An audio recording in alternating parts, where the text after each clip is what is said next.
Welcome back to LTN Reviews, guys. Today we're talking about Thor, Love and Thunder. Another Marvel film came out Thursday. 2 months ago we had Doctor Strange, so the gap's quite small. With Marvel, they kind of like bringing out films, or 2 to 3 films a year. Personally, I think they need to stop. Even though I like the film, I liked it. You liked it, right? Yeah, I liked it. Yeah, exactly. But I just think they just need to take a break more than 6 months, because if you're bringing the films out so quickly, it just ruins it. But anyway, sorry, just wanted to get out there. Ashley, all the time, what are you thinking? What I'm thinking, to me, as I keep saying, time and time again, going there with no expectations, you can't be disappointed. That's true. That's true. So for me, from start to finish, it was a solid film. I thought, even though the universe at the moment is not making much sense to me, the film it keeps plodding on. Obviously, Jane's got cancer, so it's a race against the clock. Yeah, and it's quite strong. Yeah, it's an emotional, because obviously, and it's a very strong, romantic driven plot. So it's good for the neutral, I would say. Yeah, it is. I mean, with the seriousness of Spider-Man, even the seriousness of Doctor Strange, depends how you took it. This was quite of a light-hearted, quite fun film, but yeah, with that serious matter, the whole cancer scenario, which was very strong. But you know, I mean, like, you can quite sympathise. You know, cancer is quite a serious illness that just comes and does its thing. But like, it's just in the case of in this film, yes, that was sad, but you still had fun with it. It was good to see Jane as well again. They highlight it, but they don't pick and poke at it. They basically like, you've got to be strong. You just get on with things and you hope for the best. Yeah. But that's the side note of the story. It's all about Christian Bale for me. Yeah, I mean, yeah, Christian Bale, fantastic, man. I was really surprised with his performance. So, see him in the film, you know, with these new Marvel ones, they always show the opening with the villain first. You know, we had the Falcon and the first Spider-Man, the Tom Holland one. So it's kind of like, oh, here's the villain's story, but let's move on to the main character, the superhero, and then that's when they embed the whole, the whole story. But yeah, I mean, he was fantastic, menacing. So yeah, it's quite funny in a way. Like, it's quite menacing because he takes the kids, but then you kind of play with it quite well.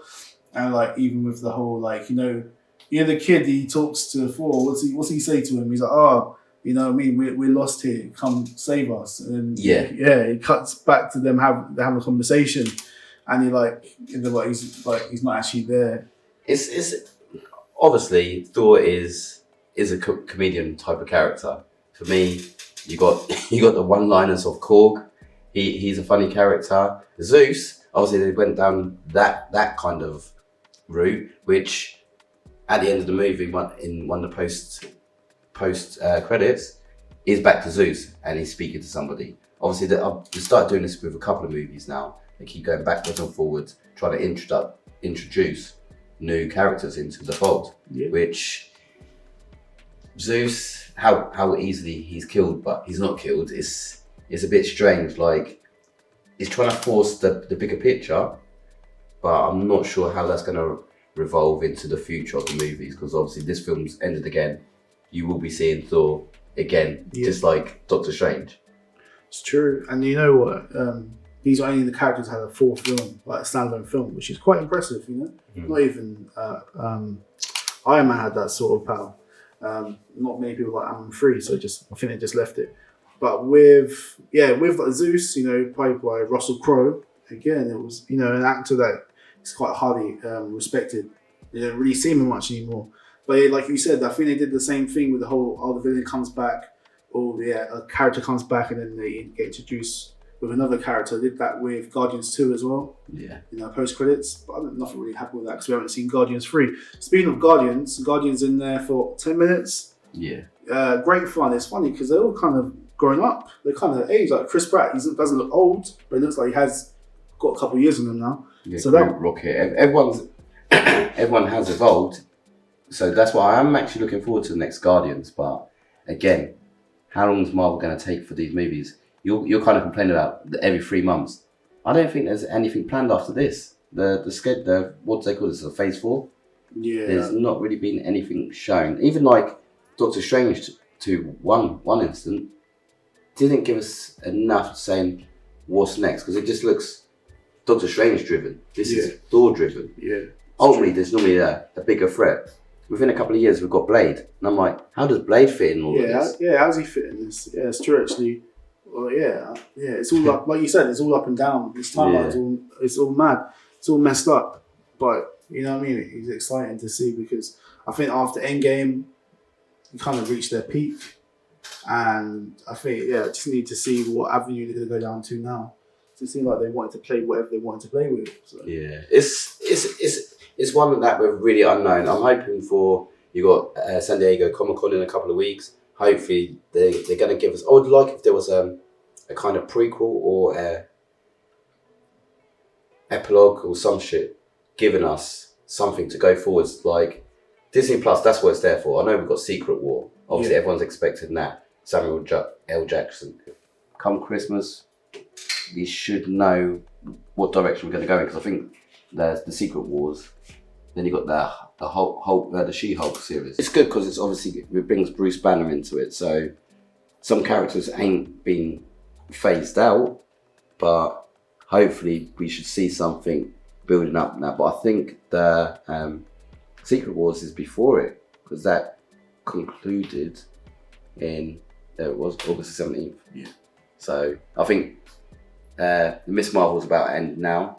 So this goes into the next stage, but I don't know if this is the whole new universe, because I'm not really sold on these. Moon Knight was a great success. Yeah, you like that. I haven't watched Miss Marvel. Is that any good? No, I've not watched it. I'm gonna binge watch it to get ready for this. But from what I've heard, it's a so-so. They're normally 6-7 episodes, so it's quite digestible. Yeah, exactly. With Love and Thunder, what would you rate it as? I would say about 7.5. It's a solid movie, but if we're looking for direction for what's happening with Phase 4, it don't offer me enough. But as a standalone film, it's enjoyable. Yeah, it is. And it's funny. You know what you're going to get with this one. If you like the third film, you're going to like this one. That's how I see it. That's really... I think with his films, he needs to change up a little bit. Yeah. I was speaking to someone actually. They said like the Phase 1 film, you think they're great, until they're not like crap, but they kind of, when you look back at it, like, they wasn't that great until, because you've seen the others now, which get bigger and better every time. But yeah, with that and Dark World, no one really liked Dark World, so they kind of change up for the third film. Yeah, surprised that they did a fourth film. So yeah, man, I'll watch it again. I would recommend it. It's not for everyone, because everyone's still on the hype of the dark side of the MCU. But yeah, I think it's enjoyable. Yeah, definitely go check it out, guys. Definitely.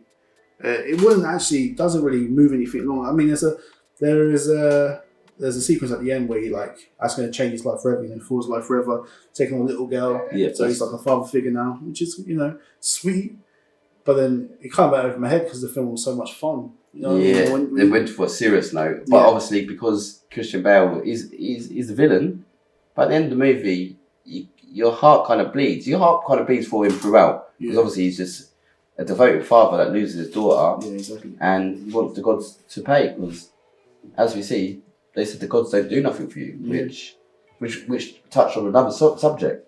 So the movie is pulling you from pillar to post, but this is our opinion, guys. We'd like to hear what you say in the comments. Yeah, please like, comment, subscribe as well. That helps us out a lot. And we'll see you in the next one. Thank you.